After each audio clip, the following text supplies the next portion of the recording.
Hi, this is Naismith with my latest painting, Optimism Scotland, and it's the kind of title painting, if you like, of my next exhibition, which actually starts a week on Friday in about 10 days.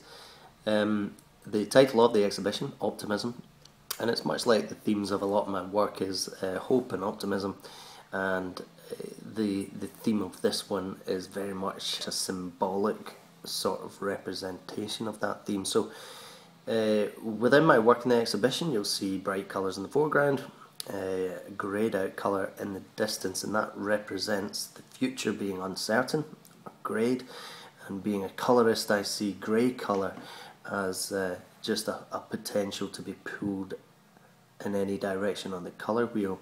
It's a neutralised colour, it's an undefined colour, and distant objects are greyed out, and this is an exaggeration of atmospheric perspective. So the most defined objects are in the foreground, and the brightest and most contrasting colours are in the foreground, dissipating into the background as the atmosphere dissolves some of that colour. So this is a symbolic one, and it's been up on Facebook, an image of this painting, and it got quite a kind of debate happening about whether I saw the north of Scotland as completely dreich and grey and miserable.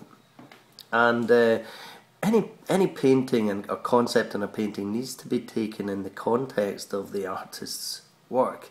I mean, I've spent 14 years promoting the beauty of the north of Scotland, and the painting is also called Optimism Scotland, and I think reading into it like that is taking it completely at face value without any other information.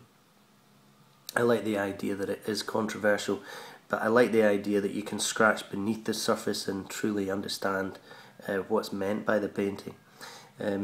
The brightly coloured pieces in the foreground, sort of shapes, they're defined, they're vibrant, and they describe what can happen at the present.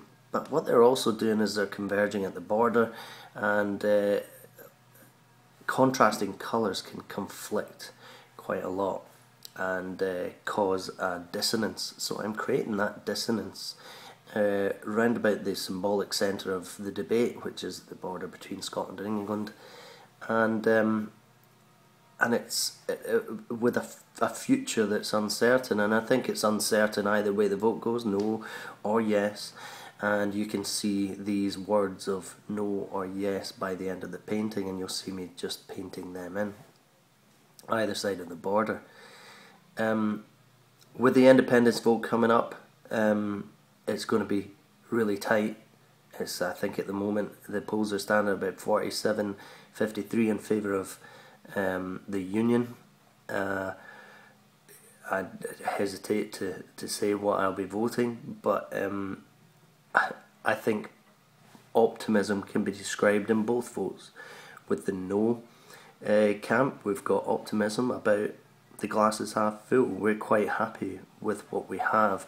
We see it as positive, and we see it as progressive for the future. With the yes campaign, it seems to be more obviously about optimistic approach that we can make it as an independent nation. I think there's positivity on both sides. The more I think about it, the more I worry about there not being positivity on a no vote, purely because of the debate surrounding it, damaging the Union. Either way the vote goes. Scotland has a good relationship with the other countries in the United Kingdom, and it certainly seems to have a better relationship with Ireland, who are an independent country, than England. And I think that Scotland could possibly have a better relationship with England should it become independent. Although the arguments within the independence referendum arguments seem to be that yes campaigners are anti-English. I don't think it's about being anti-English. I think it's about autonomy and being, if it's going to be a worse country on our own, then we've only got ourselves to blame. So I don't see that it's about being anti-English.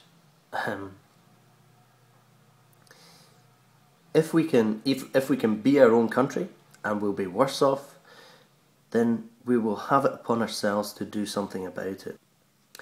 So rather than get too into the politics of it, this pretty much is a statement of represent that point in history that we're having right now is so important for our future. But let's remember, we can make our future optimistic should we take the uncertainty and with a positive frame of mind really make it into something vibrant for our present when our future becomes our present. Thanks a lot for watching the video. See how this one turns out in the end. You can follow on Facebook, Twitter, and indeed please subscribe to the channel. Thank you.